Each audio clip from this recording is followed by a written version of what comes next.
Hey everyone, Tech Gamer here. For this video, I'm going to be providing you with a basic demonstration on how to do some mountain flying around Mount Everest. This is a very challenging thing to do, but fun at the same time. So, let's get it started.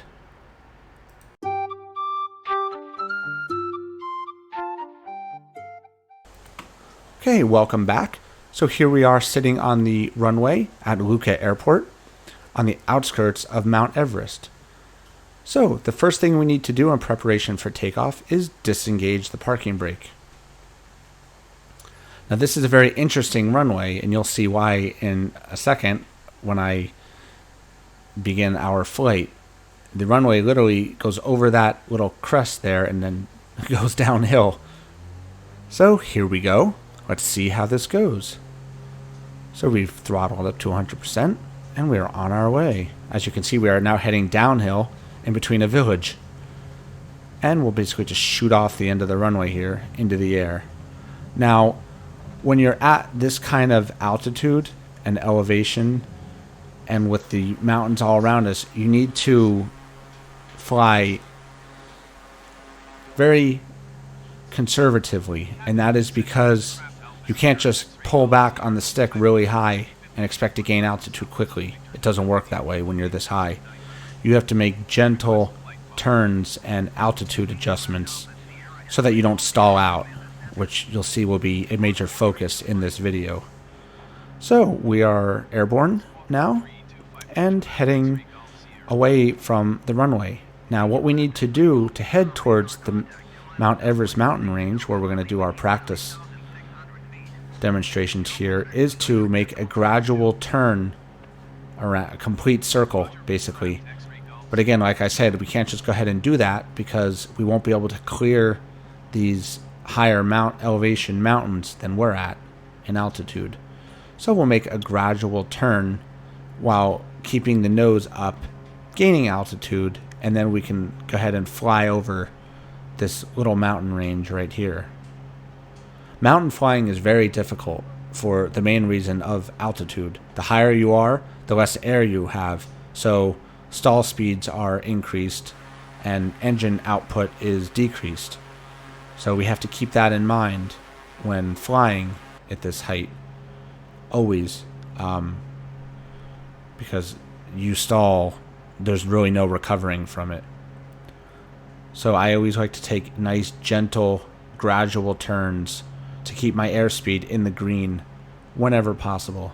So right now we're heading at about 130 knots at about 11,700 feet. You can see we've got some pretty nice views around us here. So we're just going to go ahead and clear this little mountain here and continue on our way.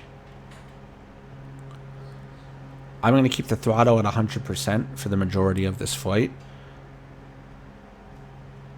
just for obviously good measure here, because again, the altitude and the relatively low airspeeds and the bumpiness, the wind shears and stuff like that occur at random. So turning now towards the Mount Everest mountain range. Mount Everest is straight ahead of us. If you fly around Mount Everest, you'll see the different base camps that are visible, and they're actually really well represented in this game. But for purposes of this video, we're just going to focus on tips and tricks while flying around. So again, we're going to continue on our way here and slowly keeping the nose pitched up because we want to make a continual gradual gain in altitude. Right now we're at 13,000 feet, which is, as you can see, is very low, and we won't get very far within one of these higher elevation mountain ranges. So we're just continuing on our path, adjusting the trim whenever I need to, watching my airspeed constantly, because obviously we will stall out if we get too slow. So we have to be very cognizant and careful of that aspect. As you'll see here, the more I pull up, the faster my airspeed decreases, and I can reach stall speeds before I even know it. Another thing that's of note when you're flying in mountain ranges is false stall warnings. The stall noise and warnings will occur at random, even if you're not necessarily at stall speeds, because it's basing it on a number of factors more than just your airspeed. So that's always something to listen to. You'll be flying in a mountain range and you're in the green, and the next thing you know, you stall out and your plane's headed for a untimely meeting with the ground. So we always want to listen to our instrumentation and recordings and warnings that occur.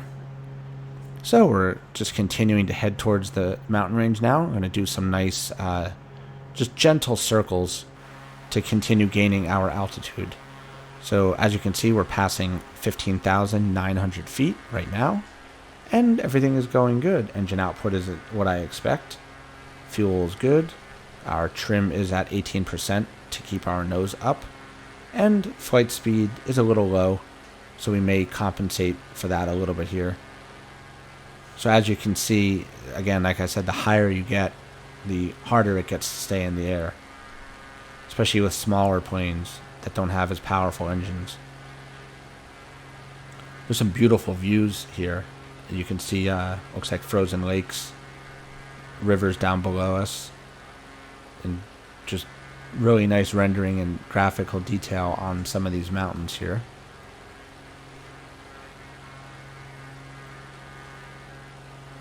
So we're continuing to pass 17,400 feet. As you can see, we've got a mountain on the side of us and mountain up ahead of us. So we'll probably go ahead and turn to the right up here, make a nice gentle turn.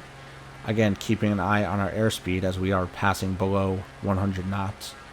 So we need to adjust our angle of attack so that we're not, right now we're up 7%, forward 7, high pitched up 7%.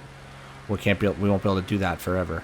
So we're going to have to level out here a little bit, pick up some speed, and continue on our way. So again, I like to use, when I'm in this kind of plane, just nice, gentle rises in elevations, level out for a little bit, a rise in elevation and altitude, level out for a little bit, and then just pick up speed, and then nice, gentle turns.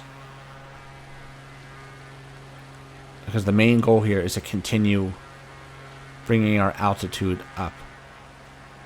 So you can do this many ways. You can do this the way I'm doing it. You can be more aggressive and do it prior to getting to the mountain range, if you're far enough away, of course. Taking off from a different airport that's not as close to the particular mountain range of interest is a good way to do that. Have to watch, obviously, for the usual signs of aircraft stresses, stalling, and stuff like that.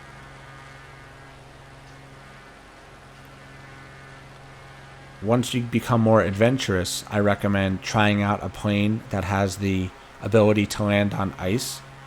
You can land on snow, ice, any of that kind of stuff in a mountain range. That's a lot of fun, but it's also very challenging because obviously, as you know, stopping is something that has to be taken into consideration here.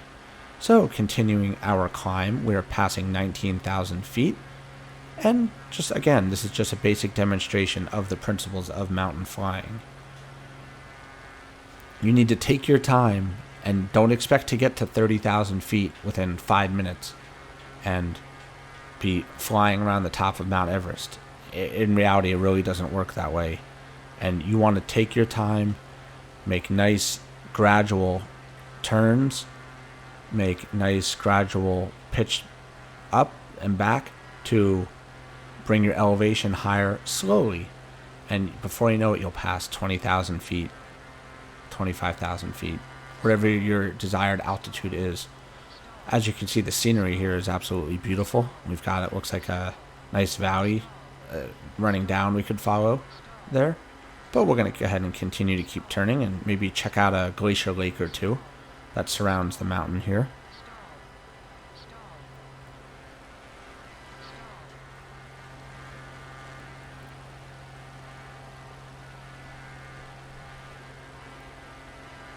So continuing forward, as you see, our speeds are, the green has adjusted on the airspeed indicator. What the green used to be above 100, now it's below 90. So that's because the air has become thinner and you need less speed to stay airborne. So that's why you can see we're now at an acceptable speed at 85, 90 kilometers, knots, sorry. So you always want to be cognizant of that. You're not going to be able to go as fast this high as compared to down by the ground where there's more air. So again, stalling is that much easier here. So as you can see, stall speed is like 75 miles per hour, or knots.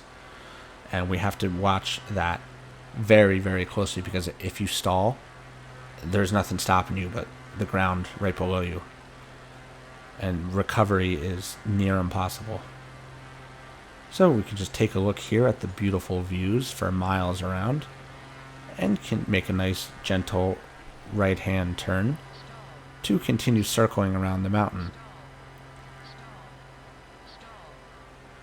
I enjoy mountain flying because of the beautiful views and the challenges that it comes with.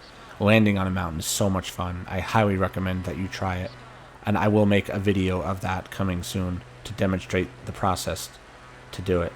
So actually, to the right, where that big patch of snow is, would actually make a pretty good landing spot, because it's relatively flat-ish, and there's a sort of a straight path that could be used.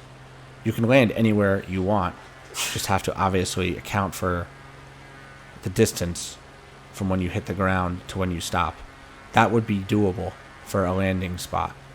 So we may actually mark that spot and then come back here in a future video. But anyways, continuing on our path here, we are banking around this piece of the mountain here and continuing on our way. We're still at about 19,000 feet, and we'll pass over this beautiful glacier lake right here. So I think this will be the end of this video. Hopefully I provided you with a basic demonstration of how to utilize your aircraft to fly around a mountain range safely and successfully. Again, remember, we want slow altitude increases and gentle turns, nothing too strenuous. So please, everyone, click like for this video and subscribe to the channel. We're going to have some new and exciting videos coming soon for the Microsoft Flight Simulator. Thank you, everyone, and please enjoy the view.